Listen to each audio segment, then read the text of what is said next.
Welcome to my class, students. We are doing footprints without feet, and this is the chapter, the making of a scientist. Let's go through the question answer session. Now, page number 34. What lessons does Ebright learn when he does not win anything at a science fair? तो जब वो science fair में एब्राइट ने कुछ नहीं जीता था, तो कौन से लेसन्स उन्होंने लर्न किए थे? आपको पता है कि जब वो काउंटी फेयर में साइंस फेयर में गए थे, तो उन्होंने फ्रॉग टिश्यूज को स्लाइड्स में दिखाने का काम किया था माइक्रोस्कोप के थ्रू। तो वो कुछ जीत नहीं पाए थे, और उन्होंने क्या लर्न किया था उस दिन? Ebright realizes that mere display of something does not mean science. बल्कि साइंस सिर्फ डिस्प्ले करने की चीज नहीं है। विज्ञान जो है, अगर आप कोई चीज दिखा रहे हो तो सिर्फ वो नहीं है। To win at a science fair he will have to do real experiment. Science होता है एक्सपेरिमेंट करने के लिए, ये विज्ञान है। तो जब तक आप रियल एक्सपेरिमेंट नहीं करेंगे, तब तक आप साइंस नहीं समझ पाएंगे और आप साइंटिस्ट भी नहीं बन पाएंगे। What experiments and projects does he then undertake? तो कौन से experiments और project को उन्होंने अपने हाथों में लिया? He makes experiments to find out what causes a viral disease that kills nearly all monarch caterpillars. तो जब next county science fair आया, तो उन्होंने कौन सा project लिया? उन्होंने ये दिखाया कि वो viral disease का उन्होंने topic लिया, जिससे कि caterpillars जो है मर रहे थे, monarch caterpillars. He undertakes a project to test the theory that why say butterflies copy monarchs to survive. और उसके बाद उन्होंने कौन सा प्रोजेक्ट लिया? उन्होंने इस थियोरी को टेस्ट किया, जिसमें कहा गया था कि जो वाइसराय बटरफ्लाइज है वो मोनार्क बटरफ्लाइज को कॉपी करती है। तो आपने डिटेल में पढ़ा है स्टोरी में, जब हमने मैंने जब आपको समरी बताई है। तो ये जो दो प्रोजेक्ट्स है वो उन्होंने अंडरटेक किए थे। What are the qualities that go into the making of a scientist? तो साइंटिस्ट बनने के लिए आप में क्या गुण होने चाहिए? The author mentions 3 qualities that go into the making of a scientist. तो साइंटिस्ट बनने के लिए 3 तरह के गुण बहुत जरूरी है। A first rate mind, बहुत ही शार्प माइंड। आप कुछ भी अगर पढ़ रहे हो, समझ रहे हो, तो तुरंत आपको समझ में आ जाए। Not a dull mind. Curiosity, साथ ही साथ जिज्ञासा नहीं रहेगी तो आप कहीं कुछ चीज के प्रति आपकी रुचि नहीं जगेगी। तो जिज्ञासा भी बहुत जरूरी है। And the will to win for the right reason, और सही कारणों से जीतने की इच्छा, विल। तो ये तीनों चीजें अगर आप में है तो आप भी साइंटिस्ट बन सकते हो। Richard एब्राइट was a very intelligent student. वो बहुत इंटेलिजेंट स्टूडेंट थे।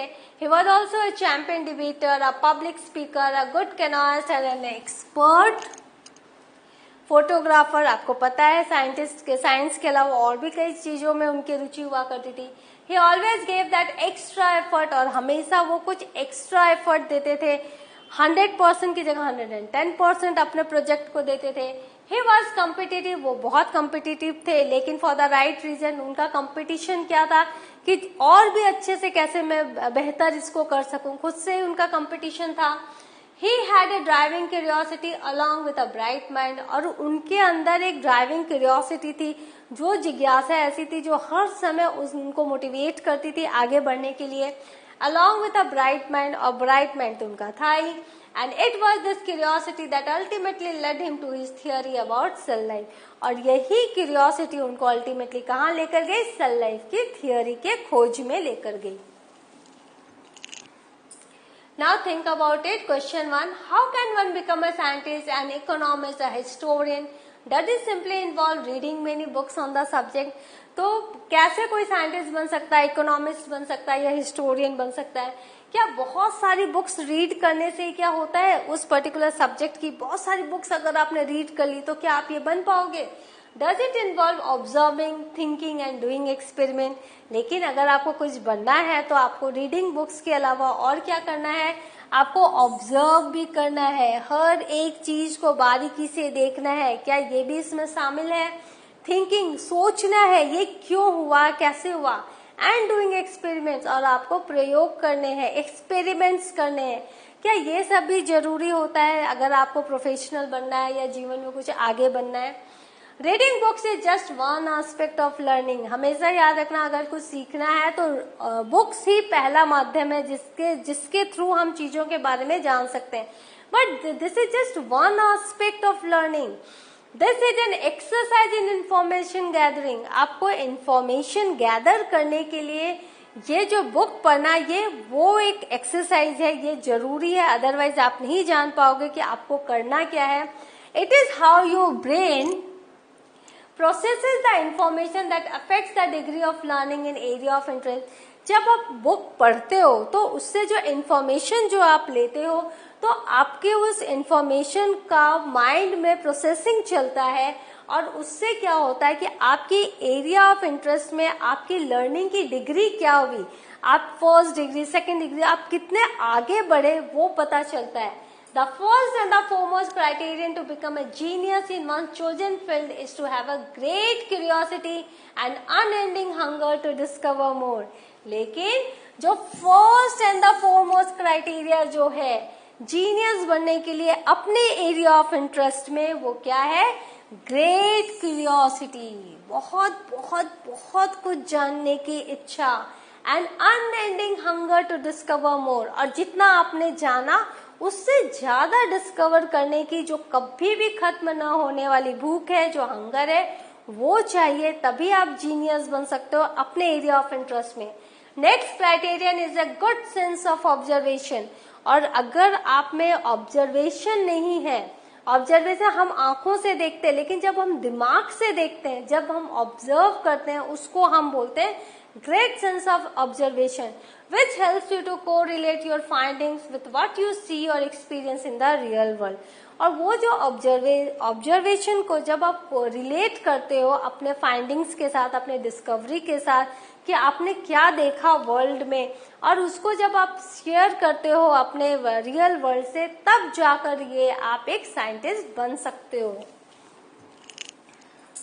Experiments are must to test your findings against possible variables and in real life situation.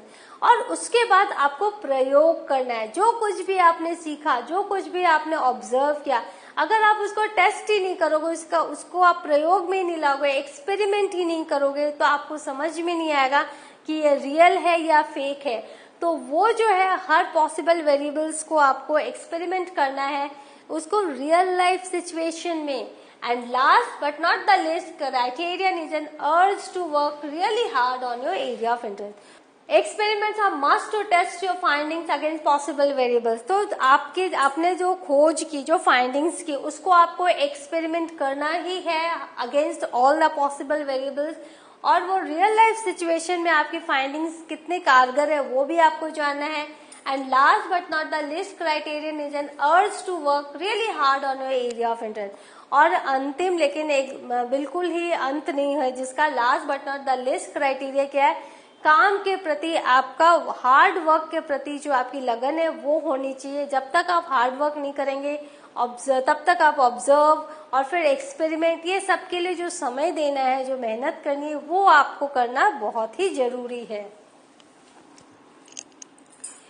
Discuss Ebright's works in the light of what you have studied in your science books. तो आपने जो अपने science book में जो आपने पढ़ा है, उसमें एब्राइट के वर्क को आप डिस्कस करो. Ebright's works are directly related to biology. ये तो हमने देखा सेल कहाँ मिलती है, कोशिकाएं वो शरीर में, और शरीर की स्टडी जब हम करते हैं तो बायोलॉजी हो जाती है. तो उनके जितने भी अभी तक काम है वो डायरेक्टली रिलेट करते हैं बायोलॉजी को. Discovery of cell structure has helped scientific community to understand the way any organism functions and grows.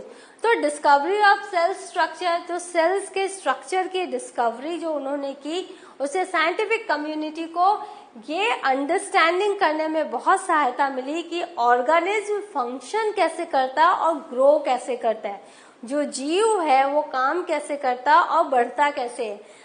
Discuss Ebright's works in the light of what you have studied in your science book. तो आपने अपने science book में जो study किया है उसकी light में आप एब्राइट्स के वर्क्स को डिस्कस करो. तो Ebright's works are directly related to biology. Biology से एब्राइट्स के सारे काम डायरेक्टली रिलेटेड है, क्योंकि उन्होंने सेल थियरी पर काम किया है और सेल शरीर में पाया जाता है, तो ये बायोलॉजी का ही हिस्सा है. Discovery of cell structure has helped scientific community to understand the way any organism functions and grows. तो उन्होंने जो सेल्स के स्ट्रक्चर के ऊपर जो उन्होंने काम किया, जो खोज की, उससे साइंटिफिक कम्युनिटी को बहुत फायदा हुआ ये अंडरस्टैंडिंग करने में कि जो ऑर्गेनिज्म है, जीव है, वो कैसे फंक्शन करता है और कैसे बढ़ता है। This has help scientist to discover how disease, और ऐसे और उसके साथ साथ ये भी मदद मिली है जानने में कि जो डिजीज है, जो बीमारियां हैं, वो जो ऑर्गेनिज्म को अटैक करती है उनका कारण क्या है, and grow inside our body, और कैसे वो हमारे शरीर में बीमारियां ग्रो करती हैं। This must have given them idea to counter a particular disease, और जब ये आइडिया मिल गया तो अब कोई भी पर्टिकुलर डिजीज होता है तो उसको कैसे हराना है, उसको कैसे दूर करना है, इसके बारे में भी अब साइंटिस्ट को आइडिया आ चुका है। DNA fingerprinting is helping police to pin point the real culprit, और उन्होंने जो DNA, जो ब्लूप्रिंट ऑफ लाइफ जो उन्होंने ढूंढा, तो वो जो DNA है वो क्या करता है, पुलिस को बहुत ही हेल्प करता है रियल कल्प्रिट को ढूंढने में। आपने देखा होगा जितने भी सारे हमारे CID और जैसे ऐसे सीरियल्स होते हैं जहाँ डिटेक्टिव्स होते हैं, वो बाल भी अगर मिल जाता है कल्प्रिट का, नाखून भी अगर मिल जाता है, या मांस का एक छोटा सा हिस्सा भी मिल जाता है, तो वो DNA फाइंड आउट कर लेते हैं और रियल कल्प्रिट को वो ढूंढ लेते हैं। This was not possible when DNA was not discovered. जब DNA डिस्कवर्ड नहीं था,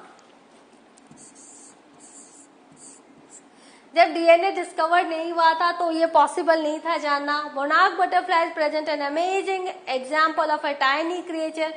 जो मोनार्क बटरफ्लाईज थी उसने बहुत ही छोटी टाइनी क्रिएचर है जो सेंट्रल अमेरिका माइग्रेट कर जाती है, वही एक अमेजिंग एग्जाम्पल बनी ये बड़ी थियरी को फाइंड आउट करने के लिए।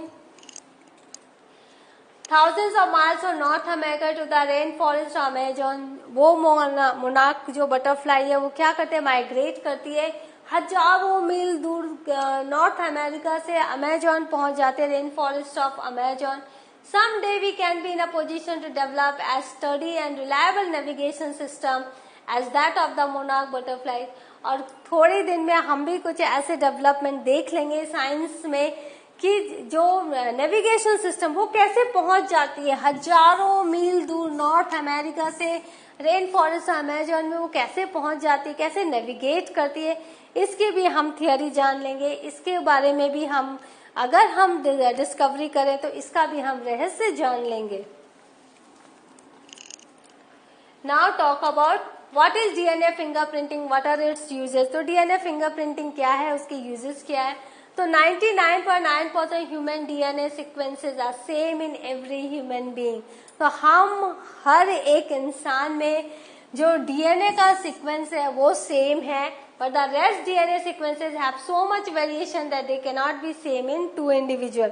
लेकिन 99.9% के बाद जितना DNA है वो क्या है, सेम नहीं है हर एक इंडिविजुअल में, हर एक दो इंडिविजुअल में, एक्सेप्ट इन मोनोजाइगोटिक ट्विंस। तो जो मोनोजाइगोटिक ट्विंस है उनमें ये सेम पाया जाता है, लेकिन हर दो इंसान में वो सेम नहीं होता। This variation can be profile through DNA fingerprinting, और यही प्रोफाइल बनता है कि हर एक इंसान में जो डिफरेंट वेरिएशन जो है DNA का, वही उसी का एक प्रोफाइल बनाया जाता है, और इसी को DNA प्रोफाइलिंग कहते हैं। तो यूजेस ऑफ DNA फिंगरप्रिंटिंग ये क्या है, यूज क्या है, in establishing the parentage of a person, कि कोई भी अगर बच्चा है उसके पेरेंट्स कौन है ये जानने के लिए DNA बहुत काम आता है। इन आइडेंटिफाइंग ए क्रिमिनल को जानने के लिए काम आता है। In identifying a dead person if the dead body is damage beyond recognition, और अगर कोई डेड बॉडी मिली है जिसका चेहरा कुचला हुआ है, जो लाश बहुत सड़ चुकी है, जिसका हमें पता नहीं कौन है, तो उसके DNA से हम समझ पाते हैं कि वो आइडेंटिफाई हम कर सकते हैं डेड पर्सन को। तो इस तरह से DNA फिंगरप्रिंटिंग का यूज हो रहा है रियल वर्ल्ड में। Question number 2, how do honey bees identify the own honey combs. तो जो हनी बीज है वो अपने अपने हनी कॉम्स को कैसे पहचानती हैं, very interesting question. Honey bees have signalling chemicals like many other insect. तो वो क्या करती है, सिग्नलिंग केमिकल्स, वो केमिकल्स का एक सिग्नल देती हैं बहुत सारे अदर इंसेक्ट्स की तरह। They leave trails for fellow honeybees so that they can reach a source of nectar or honeycomb. वो क्या करती हैं, ट्रेल्स छोड़ती है, मैंने leave trails for fellow honeybees, उनके पीछे जो हनीबीज आती है उनके लिए वो छोड़ती जाती है, निशान छोड़ती जाती हैं ताकि वो नेक्टर के सोर्स तक वो पहुंच सके या हनी कॉम्ब तक वो पहुंच सके. Honeybees also communicate through complex dance patterns to show the distance and direction of a flower or of honeycomb. उनका एक पर्टिकुलर डांस फॉर्म भी होता है, कॉम्प्लेक्स डांस पैटर्न होता है जिससे को डिस्टेंस एंड डायरेक्शन, फ्लावर और हनीकॉम्ब के डिस्टेंस एंड डायरेक्शन को बताती हैं. It is believed that they take the help of location of the sun to find their direction. वो सूरज के लोकेशन से अपने डायरेक्शन को पहचानती. तो कॉम्प्लेक्स डांस पैटर्न होता है उनके डिस्टेंस एंड डायरेक्शन, फ्लावर के और हनीकॉम्ब के डिस्टेंस एंड डायरेक्शन को शो करने के लिए, और वो सूरज के लोकेशन से क्या करते हैं, अपने डायरेक्शन को पाती हैं. Question 3, why does rain falls in drops? कि बारिश जो बूंदों में क्यों गिरती है? We know that rain is formed because of condensation. आपको पता है कंडेंसेशन के कारण रेन फॉर्म होता है. आपको पता है समुद्र का जो पानी है वो ऊपर चढ़ता है, भाप बनता है. आपने पढ़ा होगा एक पूरा सर्कल है कैसे पानी जो है ऊपर जाता है, फिर बारिश के रूप में वापस समुद्र और अदर वाटर बॉडीज में वो आता है. साइंस की किताब में पूरा इसका एक पिक्चर है. Soon after condensation, the water vapor turns into tiny ice crystal. जैसे ये कंडेंसेशन होता है तो बहुत छोटे छोटे आइसी क्रिस्टल में वो बदल जाते हैं. Since all of the vapor in atmosphere does not condense at once, hence there is no possibility of formation of a large pool of water. तो क्या होता है कि जितने भी वेपर रहते हैं एटमॉस्फेयर में वो एक साथ ऐसे क्रिस्टल्स में नहीं कंडेंस नहीं हो पाते, और इसलिए क्या होता है कि लार्ज पूल ऑफ वाटर का फॉर्मेशन नहीं होता है. The tiny icy crystals further melt into water, और वो जो टाइनी आइसी क्रिस्टल है वो मेल्ट हो जाती है पानी में. व्हेन ट्रेवल डाउन, जब भारी हो जाता है ऊपर, तो वो जब भारी चीजें क्या होती है हमेशा नीचे की तरफ आती है, हल्की चीजें ऊपर जाती है. जब बहुत ज्यादा घनत्व बढ़ जाता, कंडेंसेशन हो जाता है, आइसी क्रिस्टल्स बहुत ज्यादा जमा हो जाते हैं तो वो भारी हो जाते हैं तो वो नीचे की तरफ आते हैं. जब वो नीचे की तरफ ट्रेवल डाउन करते हैं तो मेल्ट हो जाते हैं. Thus rain falls in drops, और इसीलिए वो ड्रॉप्स के रूप में बारिश हमें दिखती है. Sometimes when the size of icy crystal large or condensation is too fast, we experience hailstorms instead of rain. और इसीलिए कभी कभी हम बोलते हैं ना ओला गिर रहा है, तो वो क्या होता है क्योंकि आइसी क्रिस्टल का जो साइज रहता है वो बड़ा होता है या फिर कंडेंसेशन बहुत जल्दी होता है, तो हम बोलते हैं कि हेल स्टॉर्म्स गिर रहा है इंस्टेड ऑफ रेन. बारिश नहीं हो रही है, ओला पड़ रहा है, हम कहते हैं ना, तो यही कारण है. So what have we learned? We have learned question answer of the chapter. In the next session we will do board question answer. Thank you.